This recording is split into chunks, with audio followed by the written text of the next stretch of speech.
Have you ever held on to something long after it was gone? Maybe you replay a conversation from years ago, wishing you'd said something different. Maybe you check an old photo every night, hoping to feel what you felt then. Maybe you keep working toward a dream that stopped making you happy months ago. You tell yourself if you just hold tighter, try harder, wait longer, it will come back. But it doesn't. And the tighter you grip, the more it hurts. Here's what you need to know. The pain isn't from what you lost. The pain is from refusing to accept that it was never yours to keep.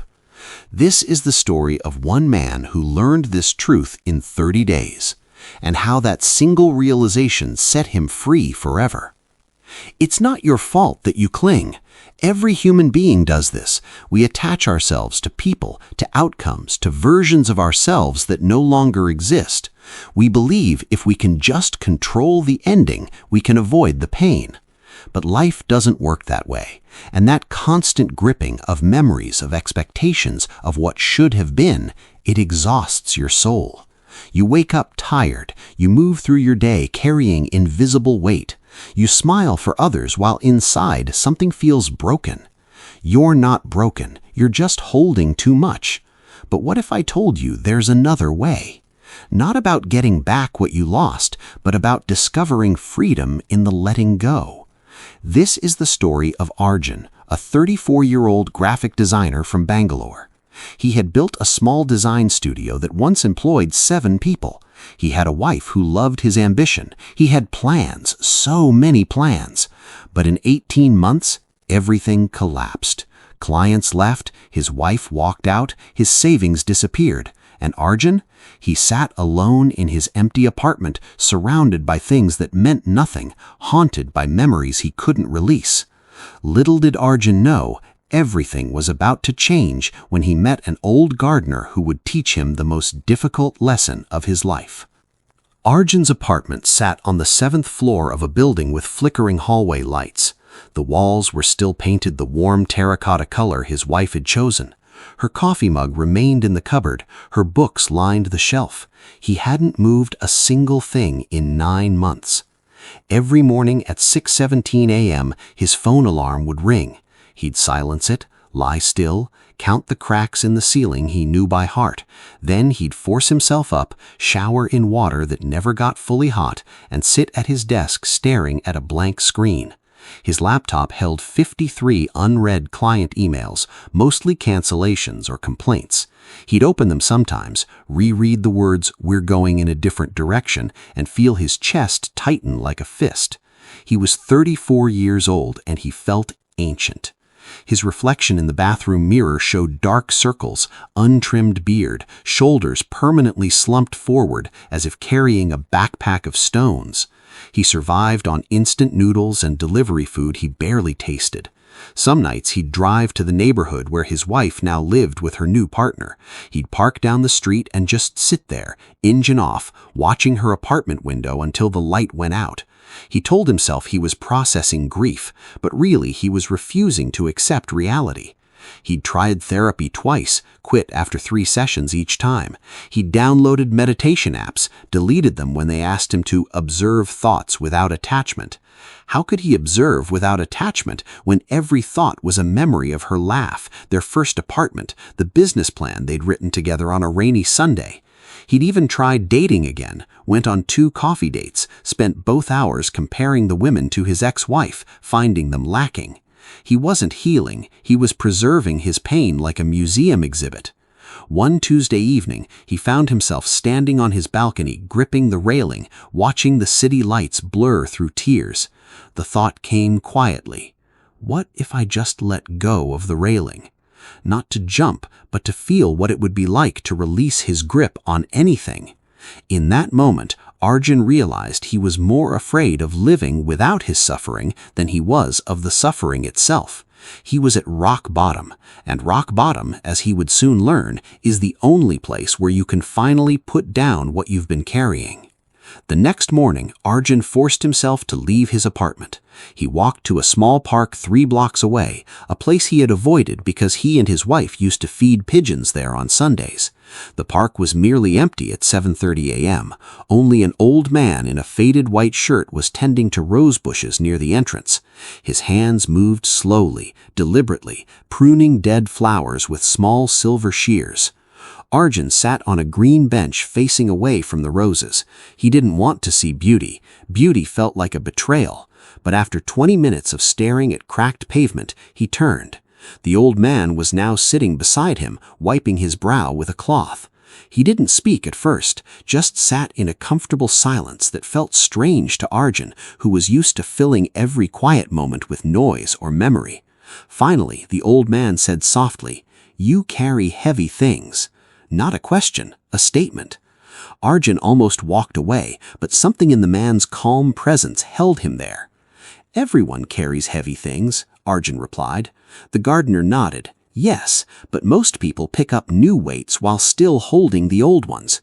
You carry only one weight, but you carry it with both hands. You never set it down." Arjun felt seen in a way that terrified him.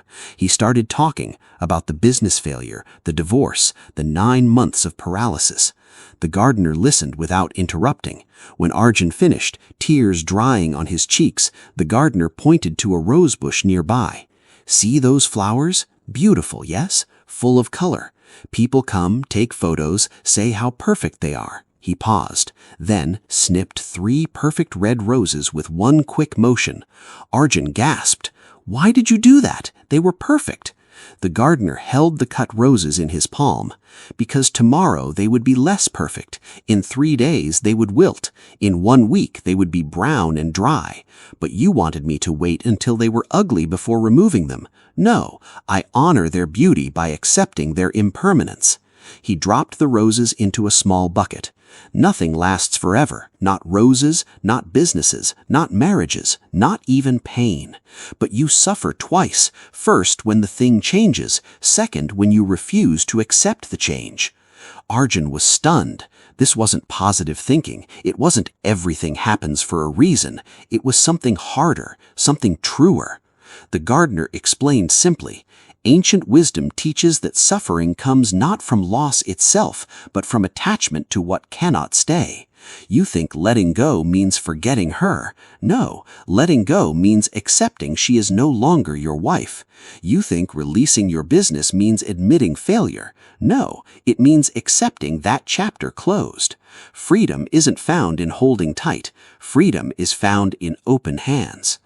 Arjun was skeptical. This sounded like passive resignation, but the gardener corrected him.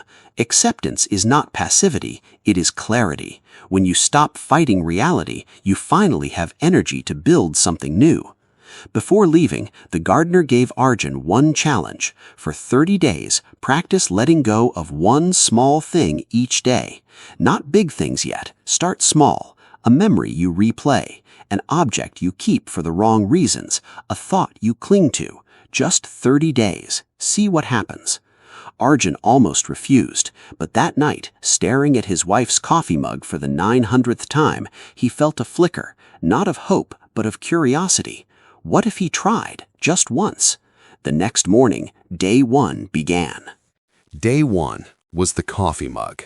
Arjun held it in his hands, feeling the ceramic warmth he'd imagined 1,000 times. He remembered her buying it at a street market, laughing when the vendor called it lucky.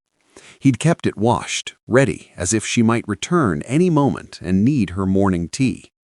For 45 minutes he sat with it on his lap, heart pounding. Letting go felt like betrayal, like erasing her entirely. But finally he walked to the kitchen sink, placed it gently inside, turned on the water, washed it one last time. Then he carried it to the donation box in his building lobby. His hands shook. That night, he dreamed of her, woke up crying.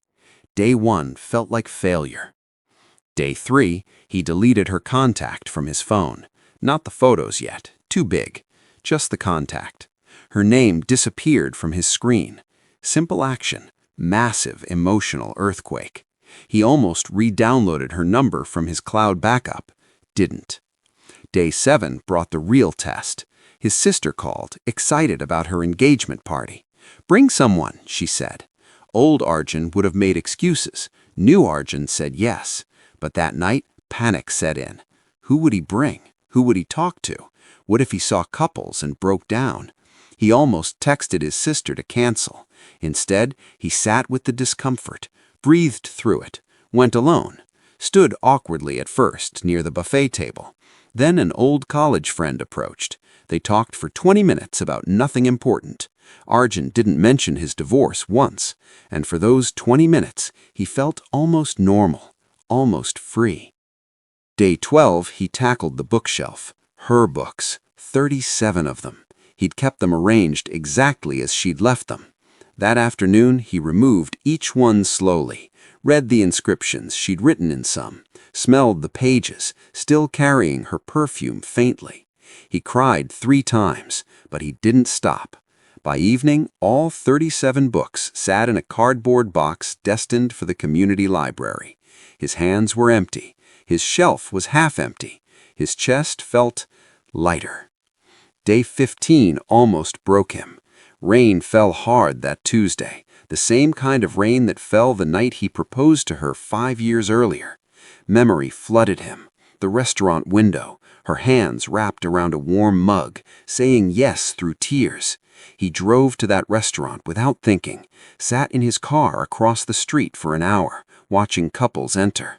The old pain returned with full force. He texted her, typed, "I miss you," and stared at the screen for 10 minutes. His thumb hovered over send. This was the moment, the choice point. He remembered the gardener's words, "You suffer twice, first from the loss, second from refusing to accept it." He deleted the text, drove home. That night, he wrote in a notebook for the first time. "Today, I almost sent a text. I didn't. It hurt, but I survived the hurt." Day 18, he cleaned his desk, removed every business memento, the award for Best Local Design Studio, the client thank you cards, the framed logo he'd designed with such pride. Each item represented a version of himself that no longer existed. He didn't throw them away. He placed them in a storage box labeled 2018 to 2021, acknowledging the chapter without letting it occupy his present space. That evening, he opened a blank design file, not for a client, just for himself. Created a simple pattern using shapes and colors that felt peaceful. No purpose, no client brief, just creation for its own sake. He hadn't done that in 3 years. Day 22 brought unexpected resistance. His mother called. "When will you try again with Priya?" she asked gently. Old Arjun would have agreed just to make her happy. New Arjun said quietly, "Amma, that chapter is closed. I'm learning to accept that." Silence on the line. Then her voice, thick with tears. "But you loved her so much." "I did, and I always will. But love doesn't mean possession. Sometimes love means wishing her well from a distance." He hung up feeling guilty, but also strangely powerful. He was setting a boundary not out of anger, but out of truth. Day 25, he faced the photo album. The big one, leather cover, 300 printed photos from their 5 years together. He sat on the floor with it at 9 p.m., opened to page 1, their first trip to Goa, sun-bleached smiles, salt in their hair. He let himself feel it all, the joy, the loss, the longing. He didn't rush. He turned each page slowly, cried when needed, smiled at happy memories without guilt. After 2 hours, he reached the last page, closed the album, placed it on the highest shelf in his closet, not hidden in shame, not displayed in pain, simply stored with respect. He had honored the memory without being imprisoned by it. Day 27, something shifted internally. He woke up and realized he hadn't thought of her immediately upon opening his eyes, not because he'd forgotten, but because his mind had found other things to hold. The pattern he was designing, a podcast he wanted to listen to, the gardener's next lesson. The attachment was loosening not through force, but through gentle, consistent practice. He texted the gardener, whose name he now knew was Ramesh, thanking him. Ramesh replied with one sentence, "The river does not hold on to the water that passes through it, yet it remains full." Day 29, Arjun did something he hadn't done in 9 months. He made plans for next month. Not big plans, just a weekend workshop on minimalist design he'd read about online. He registered, paid the fee, felt a flicker of anticipation. Not the anxious kind he used to feel before client meetings, but a quiet curiosity about what he might learn. He was beginning to build a future not based on getting back what he lost, but on discovering who he could become now. But the real test was still coming. Day 30 would ask him to release the heaviest weight of all, his identity as a failed man. And that would require more courage than deleting contacts or donating mugs, because identity clings deepest of all. Day 30 dawned clear and warm. Arjun met Ramesh at the park at 7 a.m. as usual. For 29 days they'd met here every morning, talked, practiced small releases, built trust, but today felt different. Ramesh led him to a quiet corner of the park where a large banyan tree spread its branches over a stone bench. They sat. Ramesh spoke first.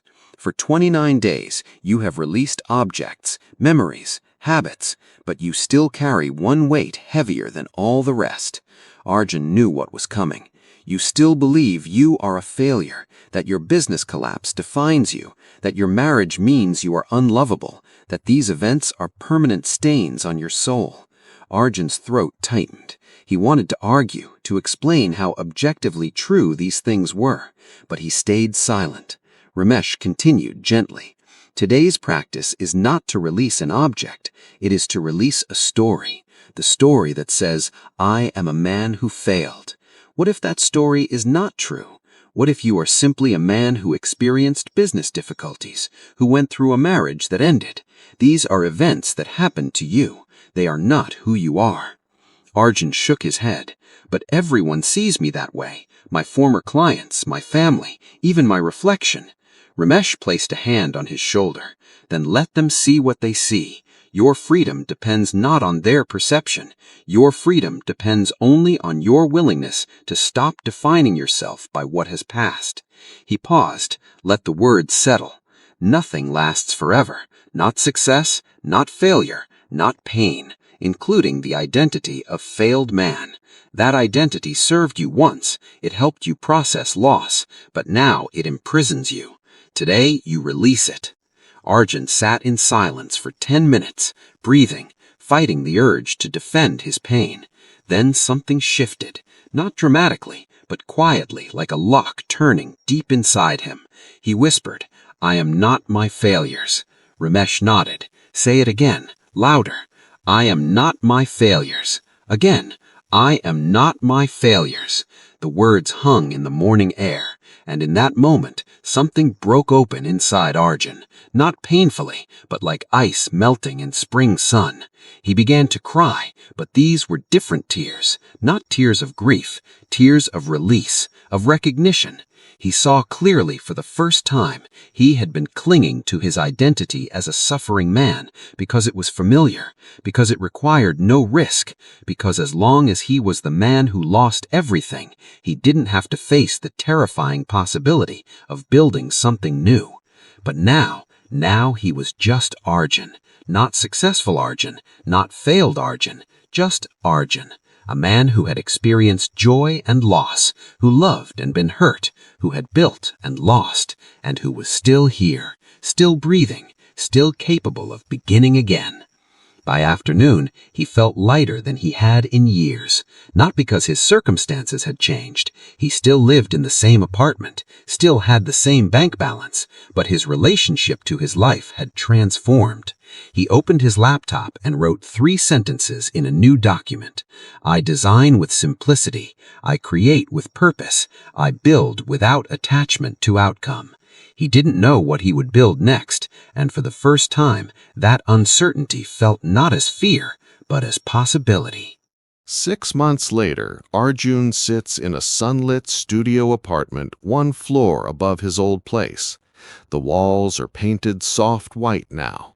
One wall holds a single framed print of the pattern he designed on day 18, a simple arrangement of circles and lines in earth tones. His business hasn't returned to its former size. He doesn't want it to. He now works with 3 carefully chosen clients whose values align with his own. He designs slowly, intentionally. He earns 60% of his previous income, and he feels richer than ever before. He met a woman named Mira at that design workshop on day 29. They've been dating for 4 months, not with the desperate intensity of his first marriage, but with a quiet appreciation for each day as it comes. They don't talk about forever, they talk about next weekend, and that feels more real, more precious. Arjun still thinks of his ex-wife sometimes, but the thoughts come and go like clouds passing through sky, no longer storms that darken his entire world. He wishes her well, genuinely. He even attended her wedding to her new partner last month, stood in the back, smiled when she said her vows, left before the reception. No bitterness, just gratitude for what they shared, and peace about what ended. Every morning at 6:30 a.m., he walks to the park. Sometimes Ramesh is there, tending roses, sometimes not. Arjun sits on the same green bench and practices what he calls open-hand meditation, simply observing thoughts and feelings without gripping them. He's learned that letting go isn't a one-time event. It's a daily practice, like brushing your teeth, like breathing. Some days are harder than others, but now he knows the secret. Nothing lasts forever. Not pain, not joy, not success, not failure. And that impermanence isn't tragic. It's what makes each moment precious, what makes love brave, what makes life alive.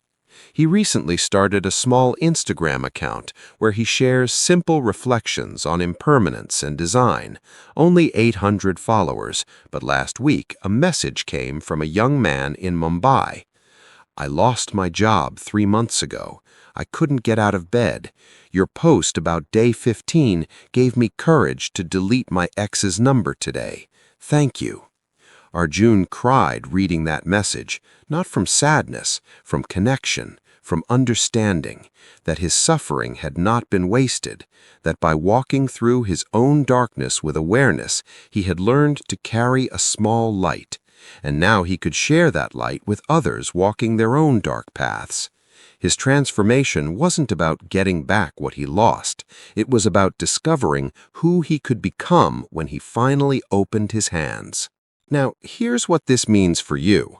You don't need 30 days to begin. You need 30 seconds. Right now, identify one small thing you're clinging to that no longer serves you. Maybe it's a text message you reread too often, a job title you use to define your worth, a memory you replay like a broken record, a resentment you carry like a stone in your pocket. Choose one, just one. Tomorrow morning, before checking your phone, practice this. Hold that thing in your mind for 10 seconds. Acknowledge its place in your story. Thank it for whatever it taught you. Then imagine placing it gently on a riverbank and watching the current carry it away. You're not erasing it, you're releasing your grip on it. That's all. Do this for 7 days, not 30, just 7. Notice what shifts. Notice the space that opens up when you stop gripping so tightly.